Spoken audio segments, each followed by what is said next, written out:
இயேசு கிறிஸ்து இந்த மனித குலத்திற்கு கற்றுத்தந்த மதிப்பீடுகளை வரிசைப்படுத்தினால் சமத்துவம், சகோதரத்துவம், ஒற்றுமை, இரக்கம், நீதி, தியாகம், பகிர்தல் ஆகியவற்றைத்தான் சொல்ல முடியும். மனிதர்கள் அனைவரும் சமம் என்பதுதான் சமத்துவம். யாரையும் வேற்றுமையாக பார்க்காது என்பதுதான் சகோதரத்துவம். அனைவருடன் சேர்ந்து வாழ் என்பதுதான் ஒற்றுமை.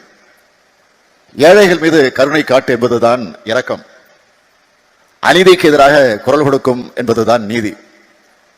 மற்றவர்களுக்காக வாதாடுவதுதான் தியாகம்.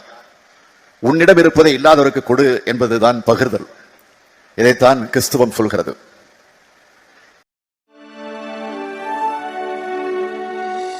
ஆதியும் அந்தமும் மாணவரே, அகில உலகத்தை படைத்தவரே, அல்பாவும் ஒமேகாவும்